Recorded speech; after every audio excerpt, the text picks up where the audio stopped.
あ、皆さんおはばんは。 Good morning。 いらっしゃいいらっしゃい。元気ですか？大丈夫ですか？音声大丈夫かな？ちょっとうるさいかな？おはばんは。 Good morning。 Oh, it's only you? Where did the other one go? The other one is on break today. She's doing some holiday stuff. 左から聞こえます。なんで左だけ？あれ？ちょいお待ちを。ありがとうね、教えてくれて。バランストゥルトゥなんか ASMR みたい。でも音楽は BGM 大丈夫ですか？羽が近くに聞こえる。そうなんです。なんでだ？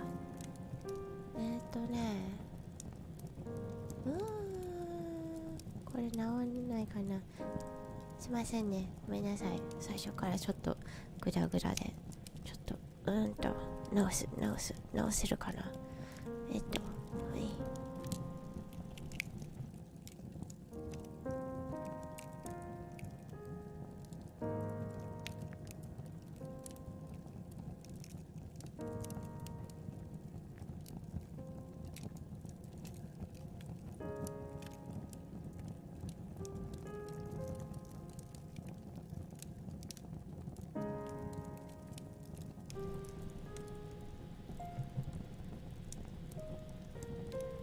はい、これで治ったかな。スマホ投げちゃったよ。ダメだよ。機材は大切に。これで治りましたか？ごめんなさいね、なんか最初からグダグダで。まあとりあえずこれで治んなかったらちょっと諦めます。ごめんなさい。もっと近くなった。あら。では治ってないですね。なんだ。ちょっと動かしてみる。こっちかな。これで治るの？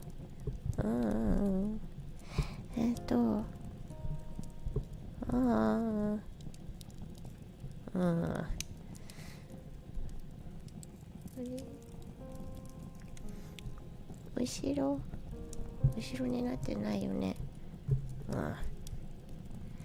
すみません。今日はこれでご勘弁ください。ごめんね。じゃあ左にいるふりでお願いします。では待機してくださった皆様、今日はありがとうございます。こいちゃんおはばんはいらっしゃい。バニくんタイパンナ新しいな。にゃんにゃん待機とケーキありがとう。クリスマスだからショートケーキかい？てんくん待機ですね、いらっしゃい。ねじかきさんいらっしゃい。レミーさんいらっしゃい、イエーイ。ポグマン・ウィリアムズハローいらっしゃい。ナナメさんいらっしゃい。そしてアイスパークス Good morning Okay, so 今日はね今日は頑張って朗読を頑張りたいと思います。皆さんこの話知ってるかな？チャールズ・ディケンスの緊張でちょっと名前が飛んじゃったよ。クリスマスキャロルです。はい。ではちょびコメントを読みながら読んでいきますが、どうぞごゆっくりしていってください。今日はちょっとまったりした配信をしたいと思います。はい。このなんだっけ BGM 入ってる？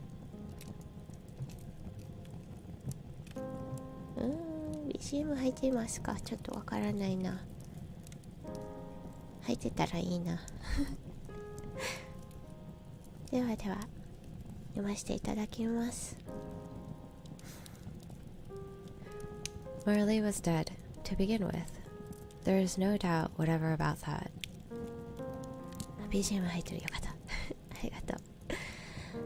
The register of his burial was signed by the clergy, the clerk, the undertaker, and the chief mourner. Scrooge signed it, and Scrooge's name was as good upon change for anything he chose to put his hand on. Old Marley was as dead as a doornail. Mind, I don't mean to say that I know, of my own knowledge, what there is particularly dead about a doornail. I might have been inclined myself to regard a coffin nail as the deadest piece of iron mahogany in the trade. あ、えのきさんいらっしゃい。おはばまです。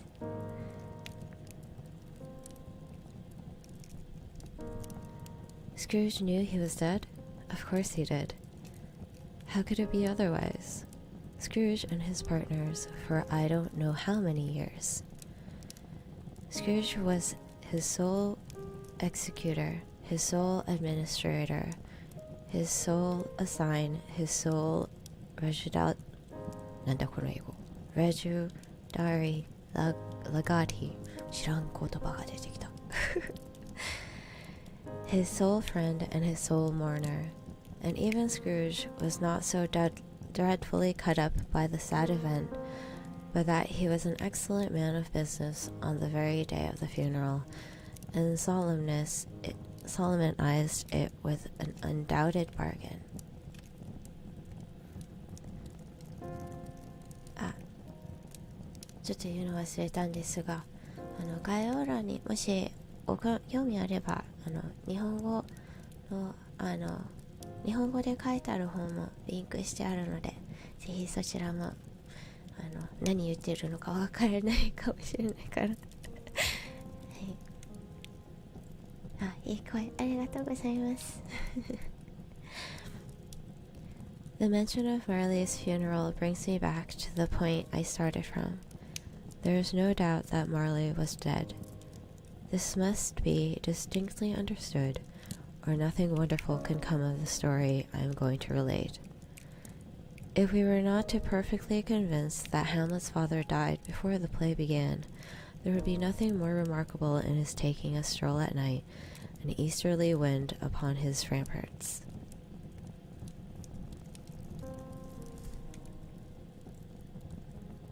Than there would be in any other middle-aged gentleman rashly turning out after dark in a breezy spot, say St. Paul's churchyard for instance, literally to astonish his son's weak mind.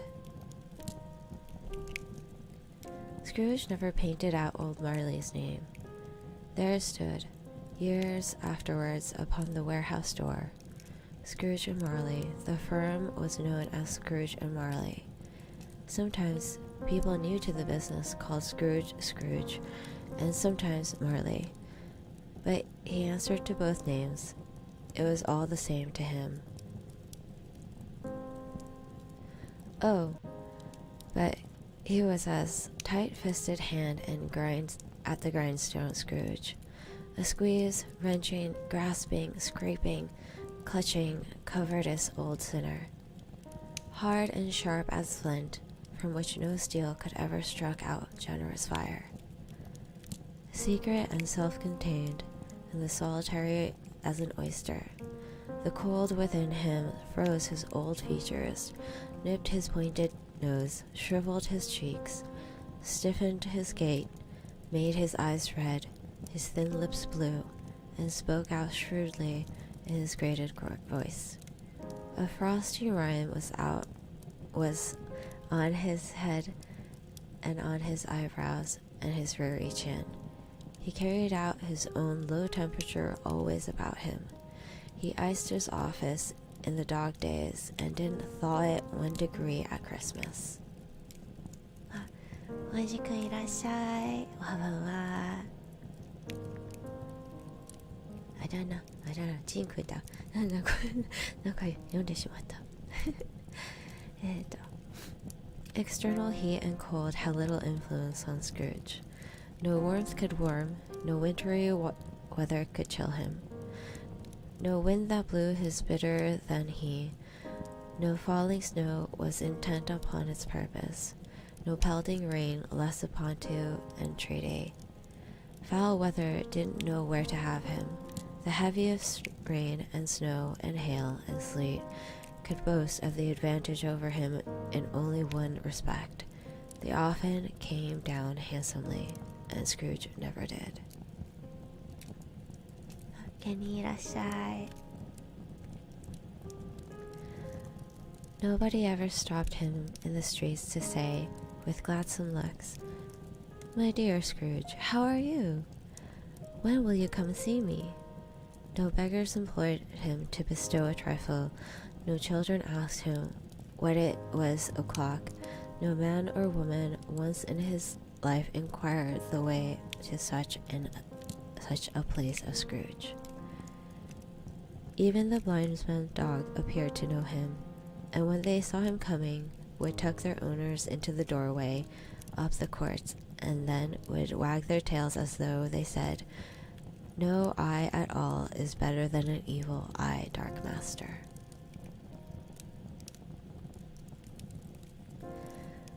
But what did Scrooge care?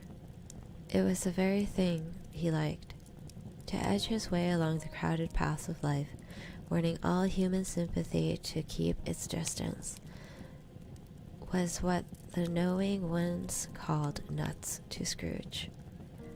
Once upon a time, of all the good days in the year, on Christmas Eve, old Scrooge sat busy in his counting house.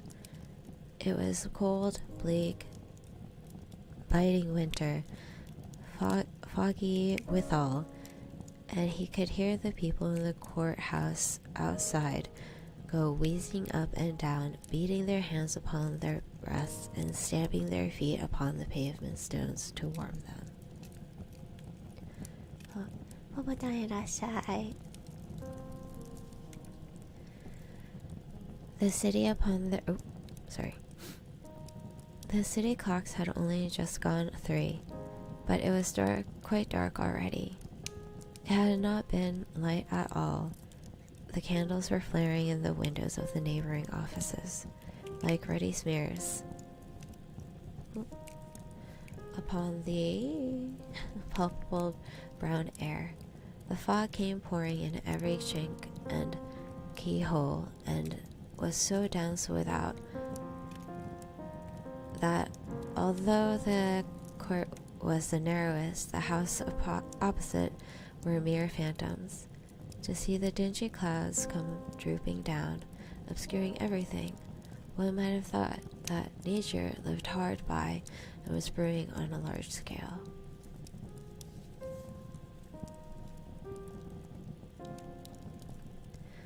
The door of Scrooge's counting house was open that he might keep his eye open upon his clerk, who, in a dismal little cell beyond, a sort of tank, was copying letters. Scrooge had a very small fire, but the clerk's fire was so very much smaller than it looked like one coal. But he couldn't replenish it, for Scrooge kept a coal box in his own room. And so surely was the clerk came in with the shovel, the master predicted that it would be necessary for them to part. Wherefore the clerk put his own white comforter and tried to warm himself at the candle, in which effort, not being a man of a strong imagination, he failed. "A Merry Christmas, Uncle! God save you!" cried a cheerful voice. It was the voice of Scrooge's nephew, who came upon him so quickly that this was the first imitation he had of his approach. "Bah!" said Scrooge. "Humbug!"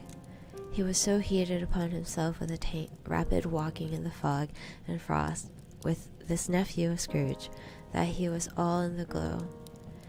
His face was ruddy and handsome, his eyes sparkled, and his breath smoked again. "Christmas, a humbug, Uncle!" said Scrooge's nephew. "You don't mean that, I'm sure." "I do," said Scrooge.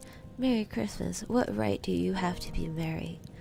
What reason have you to be merry? You're poor enough."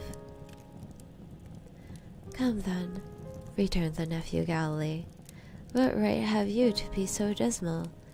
What reason do you have to be morose? You're rich enough."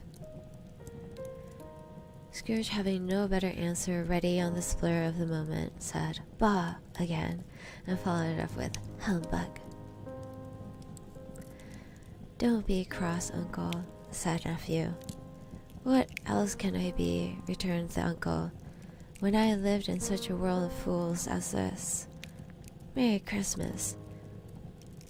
Out upon Merry Christmas. What's Christmas time to you but a time for paying bills without money, a time for finding yourself a year older but not an hour richer, a time for balancing your books and having every item in 'em throughout in a round dozen of months presented dead against you?"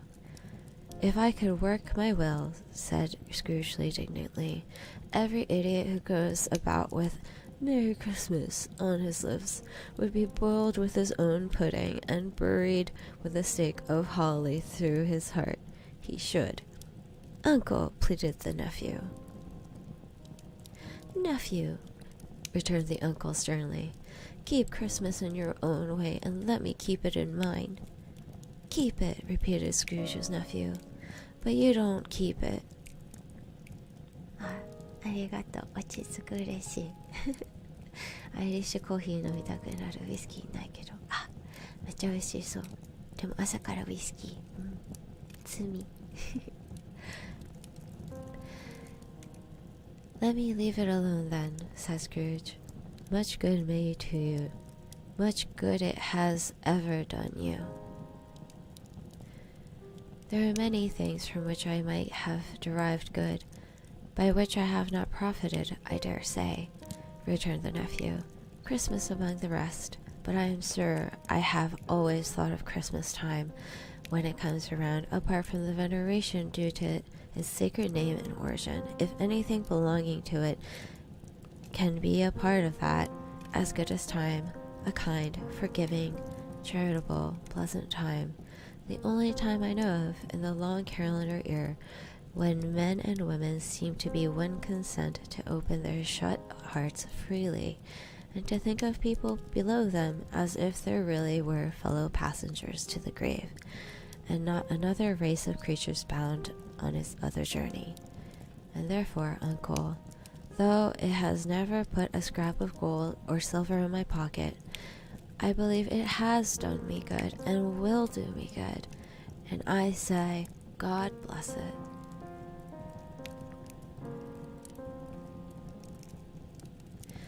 The clerk in the tank involuntarily applauded. Becoming immediately sensible of the property, he poked the fire and extinguished the last frank spark forever. "Let me hear another sound from you," said Scrooge, "and you'll keep your Christmas by losing your situation. You're quite a powerful speaker, sir," he added, turning to his nephew. I wonder you don't go in Parliament. Don't be angry, uncle. Come, dine with us tomorrow." Scrooge said that he would see him. Yes, indeed he did. He went the whole length of expression, and said that he would see him in that extremity first. "But why?" cried Scrooge's nephew. "Why?" "Why did you get married?" said Scrooge. "Because I fell in love." "Because you fell in love," growled Scrooge, as if that were the only one thing in the world more ridiculous than Merry Christmas. "Good afternoon." "Nay, uncle, but you never came to see me before that happened." "Why, it gives it a reason for not coming now." "Good afternoon," said Scrooge. "I want nothing from you. I ask nothing from you. Why cannot we be friends?" "Good afternoon," said Scrooge. "I am sorry with all of my heart to find you so resolute. We have never had any quarrel to which I have been a party, but I have made the trial in homage to Christmas, and I'll keep my Christmas humor to the last. So a Merry Christmas, Uncle. Good afternoon, and a Happy New Year. Good afternoon, said Scrooge. ちょっとお水すいませんお、飛んだ。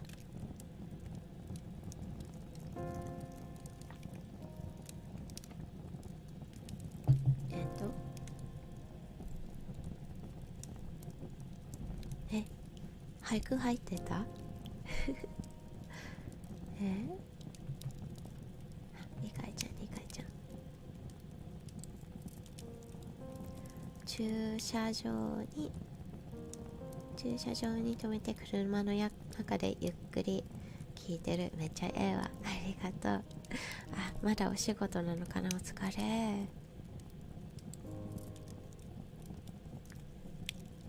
なんでそんなに優しいの、どういうことなんだい。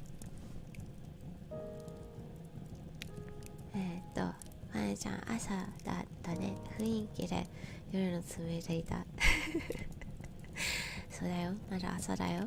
でもみんなは夜だし、これでお眠の時間あ、さきさん、おはばんは、いらっしゃい。今日はクリスマスカロルを読んでいます。ゆっくりしてってね。じゃあ読みます。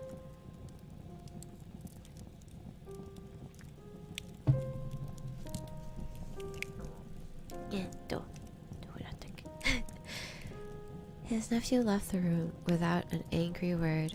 Notwithstanding, he stopped at the outer door to bestow the greetings of the seasons on the clerk, who, cold as he was warmer than Scrooge, for he retorted them cordially. There's another fellow, muttered Scrooge, who overheard him, my clerk, a 15 shilling a week, and a wife and a family, talking about Merry Christmas. I'll retire to Bedlam. This lunatic, in letting Scrooge's nephew out, had let 2 other people in. They were portly gentlemen, pleasant to behold, and now stood with their hats off in Scrooge's office.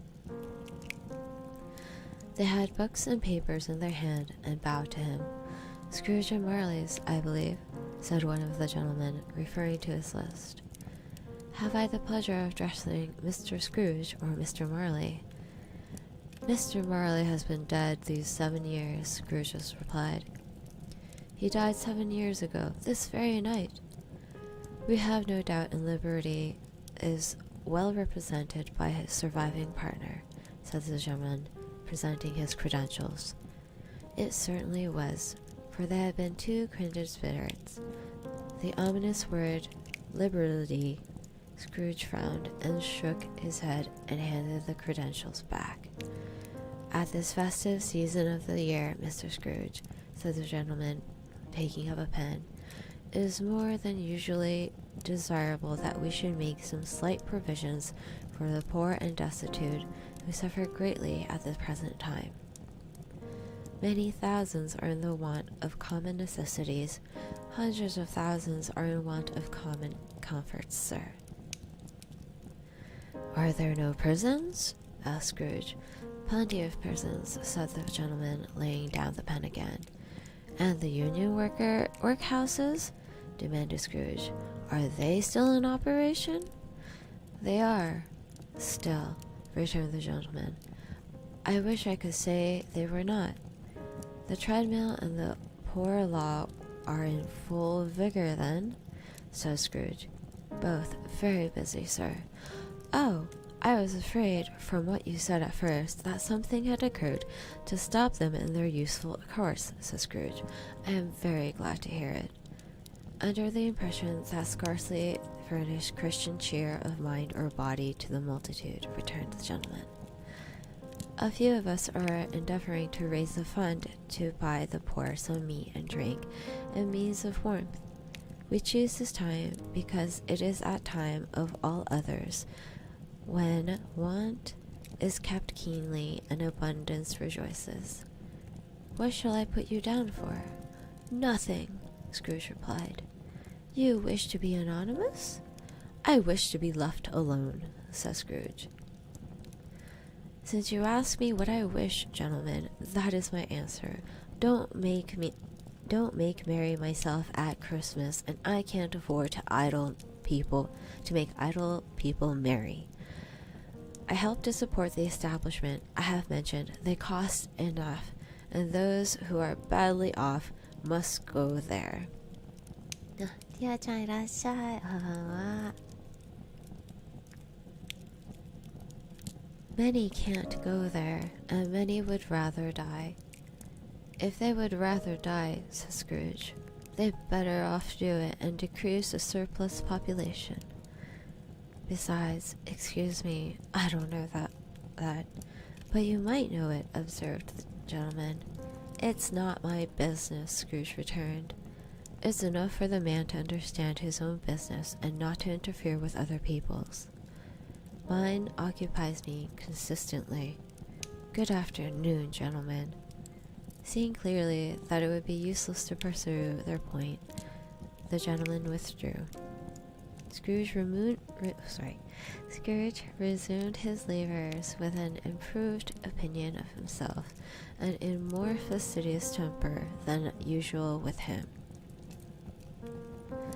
Meanwhile, the fog and darkness thickened so that people ran about the flaring links, proffering their services to go before the horses and carriage, and conducted them in their own way.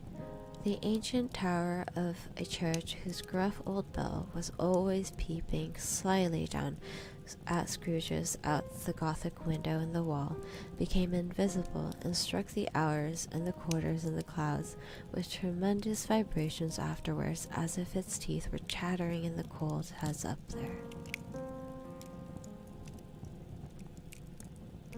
The cold became intense. In the main streets at the corner of the court, some laborers were repairing the gas pipes, and lighted a great fire in a brazier round which a party of ragged men and boys were gathered, warming their hands and winking their eyes before the blazing rupture. The water plug began left in solitude, its overflowing suddenly congealed and turned into misanthropic ice. The brightness of the shops, where holly sprigs and berries crackled in the lamp heat of the windows, made pale faces ruddy as they passed. Palpitures and grocers' trades became a splendid joke, a glorious pageant with which was next to impossible to believe that such a dull principles as began in sale had anything to do with it. The Lord Mayor, in the stronghold of his mighty mansion houses, gave orders to his 50 cooks and butlers to keep Christmas as a Lord Mayor's house should, and even the little tailor, whom he had fined 5 shillings in his previous Mondays for being drunk and bloodthirsty in the streets, stirred up tomorrow's pudding in his garrets, while his lean wife and baby sailed out to buy the beef. Foggier yet and colder, piercing, searching, biting cold, if the good Saint Dunstan had but nipped the evil spirit's nose. With a touch of such weather as that, instead of using his familiar weapons, then indeed he would have roared to lusty purpose. The owner of one scant young nose gnawed and mumbled by the hungry cold as bones were gnawed by dogs, stooped down at Scrooge's keyhole to regale him with Christmas carol, but at the first sound of "God bless you, merry gentlemen, may nothing you dismay," Scrooge seized the ruler with such energy of action that the singer fled in terror, leaving the keyhole to the fog and even more congealed frost. At length, the hour of shutting of the counting-house arrived. With an ill-willed Scrooge dismounted from his stool and just tactfully admitted the fact to the expectant clerk in the tank, who instantly snuffed his candle out and put out his hat. "You'll want all day tomorrow, I suppose," said Scrooge. "If quite convenient, sir." "It's not convenient," said Scrooge, "and it's not fair. If I was to stop half a crown for it, you'd think you yourself ill-used, I'll be bound." The clerk smiled faintly. "And yet," said Scrooge, "you don't think me ill-used when I pay a day's wage for no work?" The clerk observed that it was only once a year. "A poor excuse for picking a man's pocket every 25th of December," said Scrooge, buttoning his greatcoat to the chin. "But I suppose you must have the whole day. Be here all the earlier next morning." あ、レザニャー、おはよう、いらっしゃい。ゆっくりしてってね。The clerk promised that he would, and Scrooge walked out with a growl. The office was closed in a twinkling, and the clerk, with the long ends of his white comforter dangled below his waist, for he boasted no great coat, went down the sides of Cornhill at the end of the lanes of boys 20 times in honor of it being Christmas Eve, and then ran home to Camden Town as hard as he could pelt to play at Blindsman's Bluff.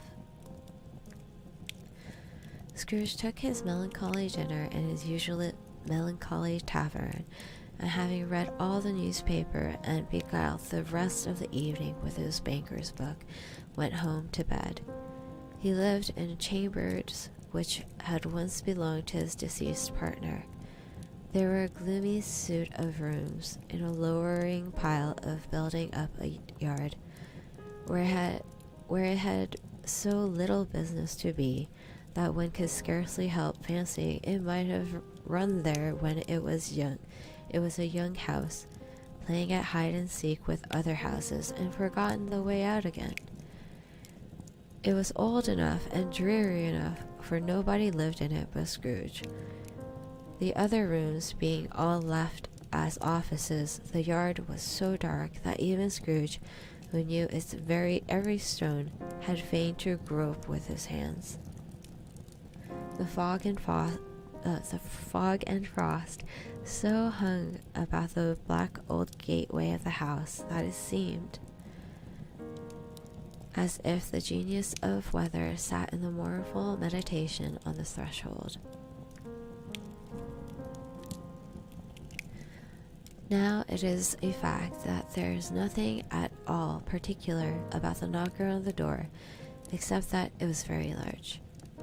It is also a fact that Scrooge had seen it night and morning during his whole residence in that place. Also, Scrooge had as little of what is called fancy about him as any man in the city of London, even including, which is a bold word, the corporation alderman and livery. Let it also be borne in mind that Scrooge had not bestowed one thought on Marley since his last mention of his 7 years dead partner that afternoon. And let any man explain it to me, if he can, how it happened that Scrooge, having his key in the lock of the door, saw the knocker without it undergoing any immediate process of change. Not a knocker, but Marley's face. Marley's face. It is not an impenetrable shadow as the other objects in the yard were, but all had a dismal light about it, like a bad lobster in the dark cellar. It was not angry or ferocious, but looked at Scrooge as Marley used to look at, with ghostly spectacles turned up its ghostly forehead. Their hair was curiously stirred, as if by breath or hot air, and though the eyes were wide open, they were perfectly motionless. That and its livid color made it horrible, but its horror seemed to be in spite of the face beyond its control, rather than part of its expression. After Scrooge looked fixedly at this phenomenon, it was the knocker again.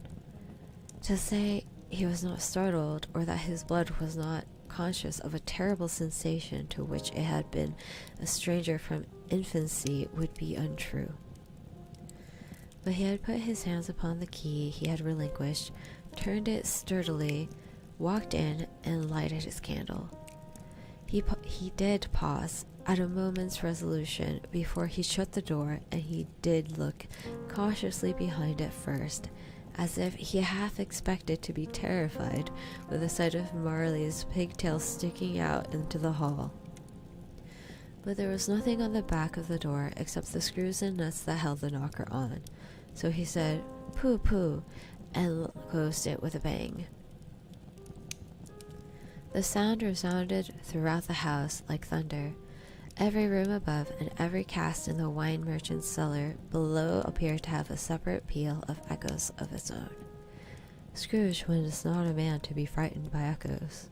He fastened the door and walked across the hall and up the stairs, slowly, too, trimming his candle as he went. You may talk vaguely about driving a coach and stick up a good old flight of stairs or through a bad young Act of Parliament, but I mean to say you might have got a hearse up those stairs and it taken broadwise, with splinter bars towards the wall and the door towards the balustrades? ジン君、プープ拾わないでいい。でもプープって言ったね。言っちゃったよ、スクルージさん。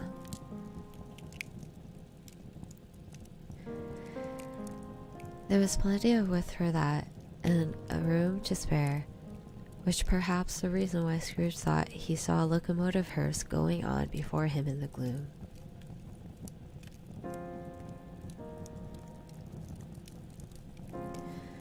Half a dozen gas lamps out on the streets wouldn't have lighted the entry too well, so you may suppose that it was pretty dark with Scrooge's trip.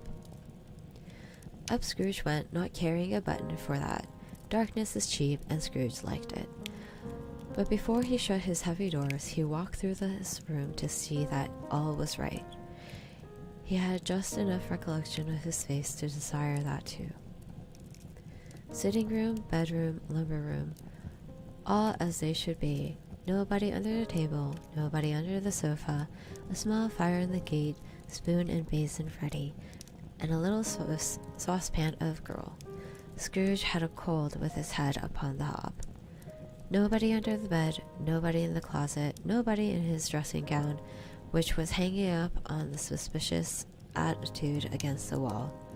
Lumber room as usual, old fire guard, old shoes, 2 fish baskets, washing stand on 3 legs, and poker. Quite satisfied, he closed the door and locked himself in, double-locked himself in, which was not his custom. Thus secured against surprise, he took off his cravat, put on his dressing gown and slippers, and his nightcap, sat down before the fire to take his gruel. It was a very low fire indeed, nothing on a bitter night. He was obliged to sit close to it and brood over it, before he could extract the least sensation of warmth from such a handful of fuel.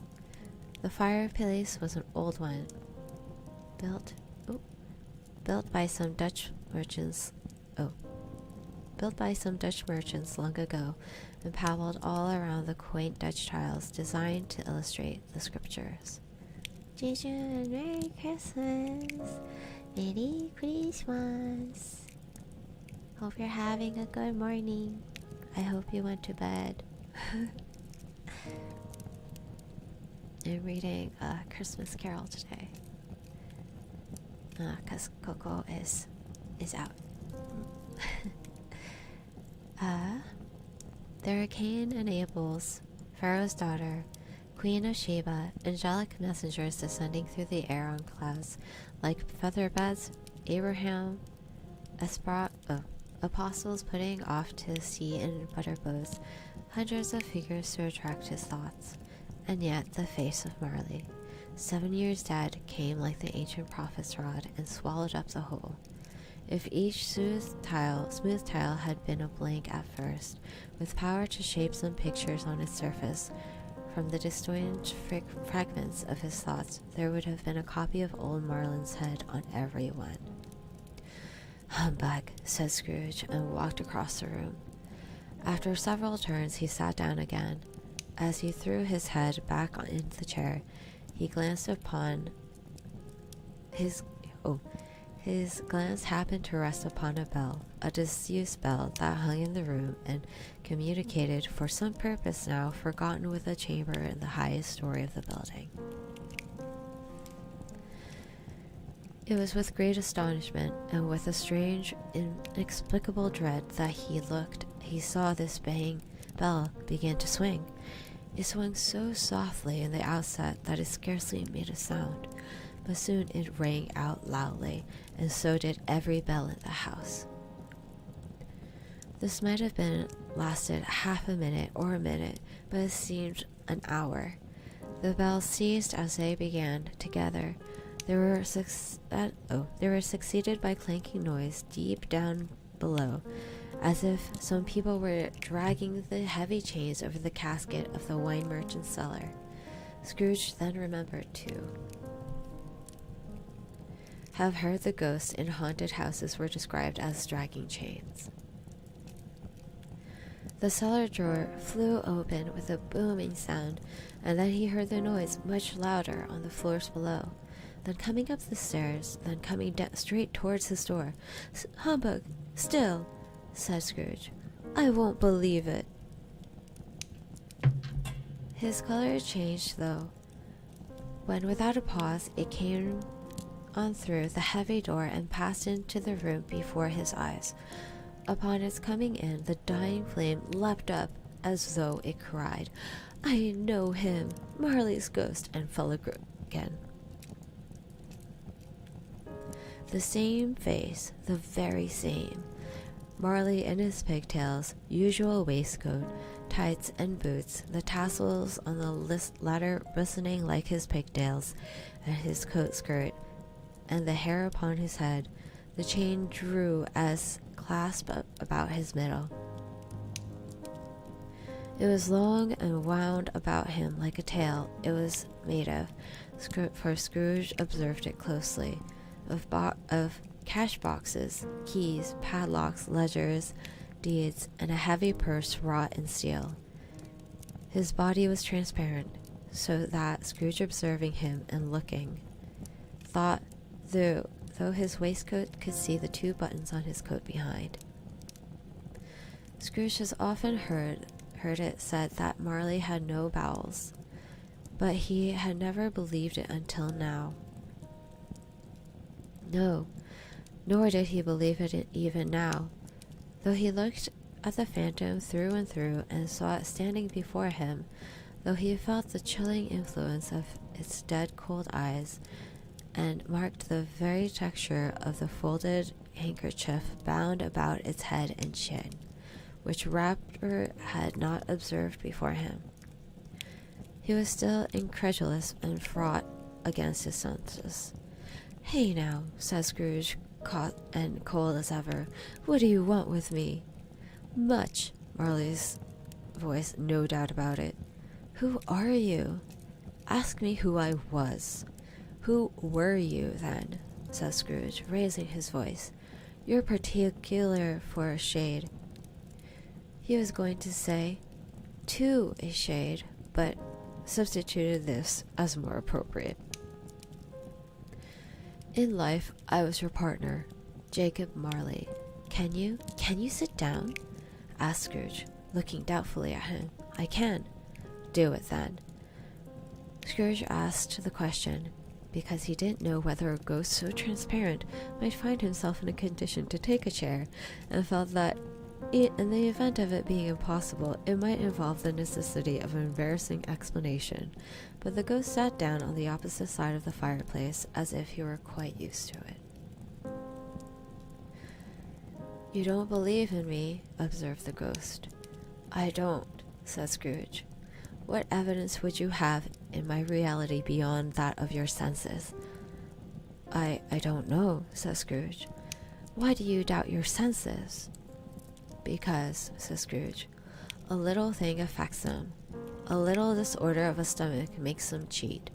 You may be an indigested bit of beef, or a blot of mustard, or a clump of cheese, a fragment of underdone potato, There's more of gravy than a grave about you, whatever you are. Scrooge was not much in the habit of cracking jokes, nor did he feel in his heart by any means waggish then. The truth is that he tried to be smart, as a means of distracting his own attention and keeping down his terror, for the spectator's voice disturbed the very marrow in his bones. To sit staring at those fixed glazed eyes in a silence for a moment would play, Scrooge felt that the very deuce with him. There was something very awful, too, in the spectre's being, provided that an internal atmosphere of its own. Scrooge could not feel it himself, but it was clearly the case, for though the ghost sat perfectly motionless, its hair and skirt and tassels were all still agitated as by the hot vapor from the oven. "You see this toothpick?" said Scrooge, returning quickly to charge for the reason just assigned, and wishing, though it were only for a second, to divert the vision's stony gaze from him. "I do," replied the ghost. "You're not looking at it," said Scrooge. "But I see it," says the ghost, notwithstanding. "Well," returned Scrooge, "I have but to swallow this, and be for the rest of my days persecuted by the legions of goblins, all of my creation. Humbug, I tell you, humbug." At this, the spirit raised a frightful cry, and shook its tails with such a dismal and appalling noise that Scrooge held tight to his chair to save himself from falling in a swoon.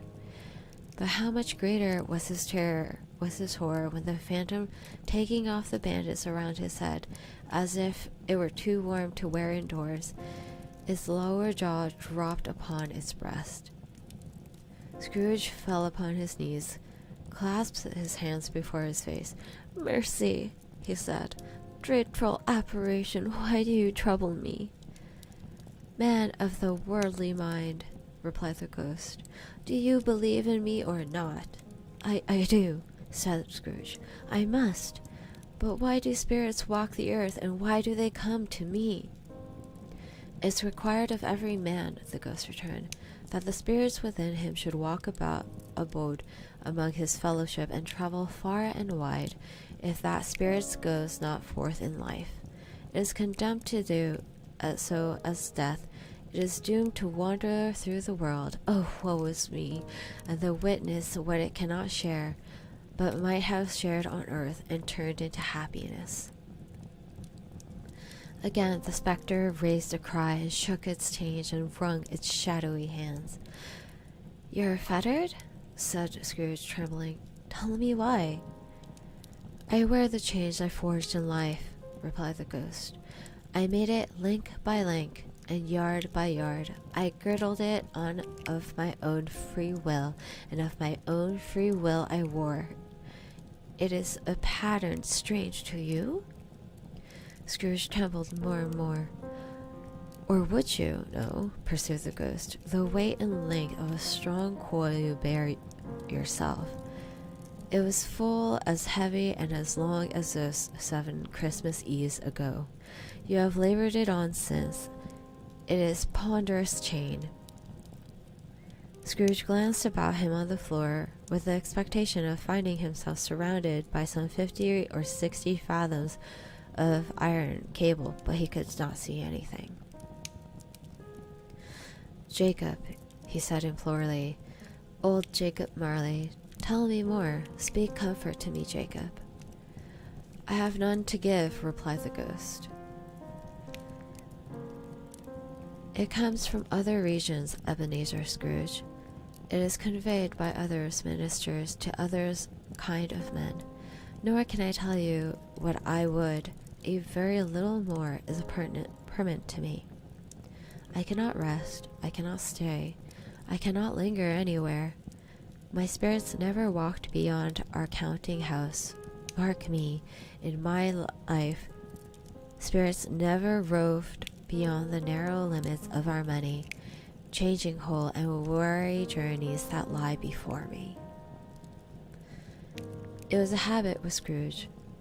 Whenever he became thoughtful, to put his hands in his breeches pocket.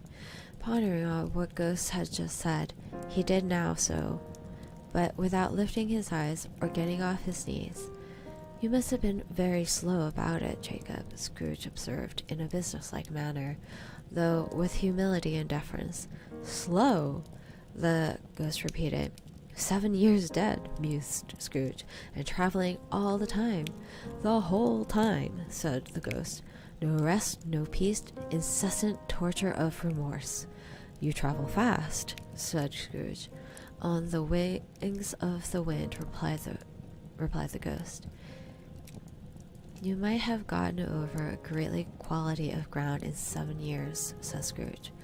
The Ghost, on hearing this, set up another cry and clanked its chain so hideously in the dead silence of the night that the ward would have justified the indicting for it a nuisance. "Oh, captive, bound, and double-ironed," cried the phantom, "not to know that ages of incessant labor by immortal creatures for this earth must pass into eternity before the good of which it is susceptible is all developed. Not to know that any Christian spirit working kindly in its little sphere, wherever it may be, will find its mortal life too short for its vast means of uselessness. Not to know that no space of regret can make amends for one's life opportunity misused. Yet such was I, oh, such was I." "But you were always a good man of business, Jacob," faltered Scrooge, who now began to apply to himself. "Business!" cried the Ghost, wringing his hands against him. "Mankind was my business. The common welfare was my business. Charity, mercy, forbearance, and benevolence were all my business. The dealing of my trade were but a drop of water in the comprehensive ocean of my business."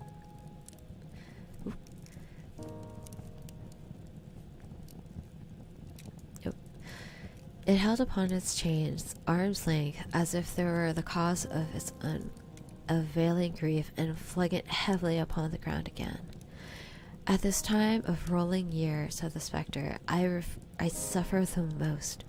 Why did I walk through the clouds of fellow beings with my eyes turned down, and never raise them to bless the star which with the wise men to the poor abode? There were no poor homes to which its light would have conducted me." Scrooge was very much dismayed to hear the spectre going on at this rate, and began to quake exceedingly. "Hear me," cried the Ghost. "My time is nearly gone." I will," said Scrooge.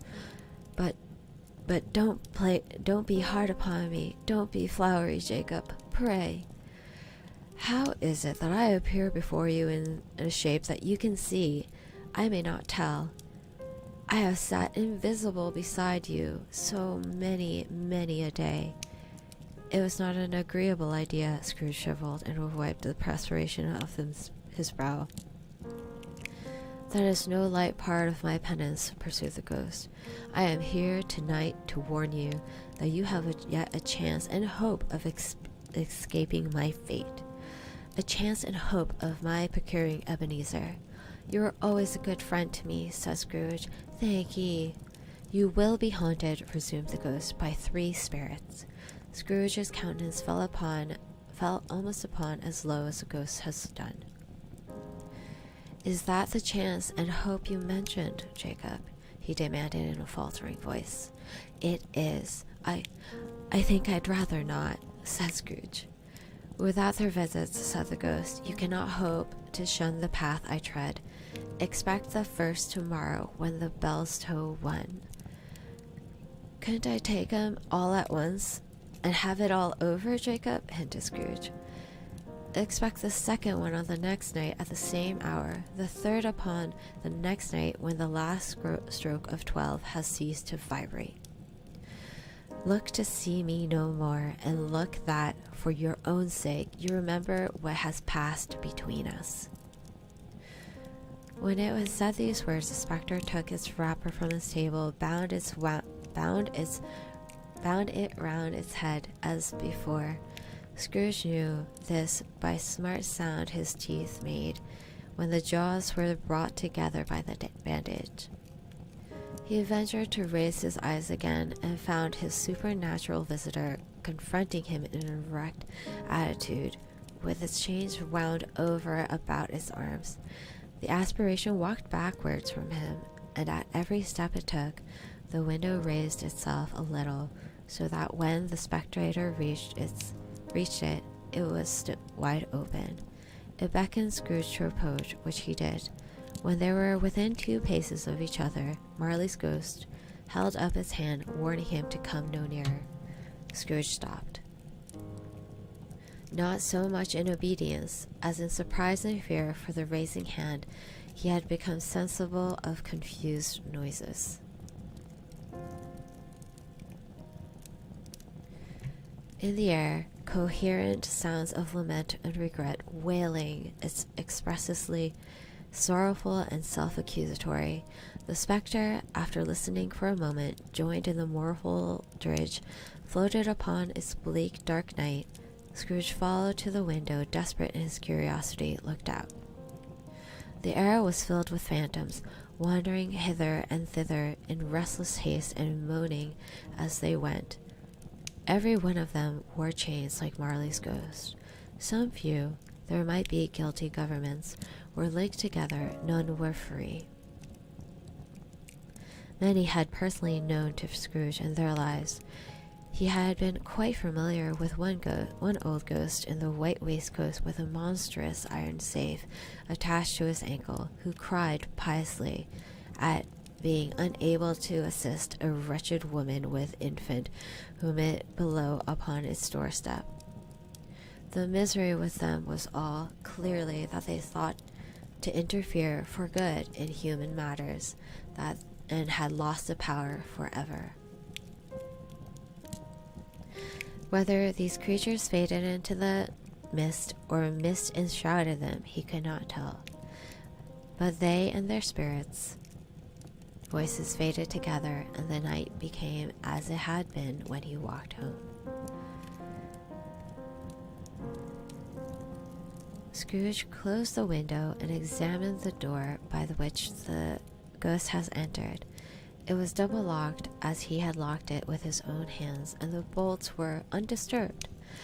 He tried to say humbug, but stopped at the first syllable, and being from the emotion that he had undergone, or the fatigue of the day, or his glimpse of the invisible world, or the dull conversation of the ghost, or the lateness of the hour, much in need of repose, went straight to bed, without undressing, and fell asleep upon an instant. はい、ではこれでチャプター1が終了しましたが、できればクリスマスがね、来る前に全部終われたらいいなと思っております。もしなんだろうゆっくりしていただけたらすごく嬉しいです。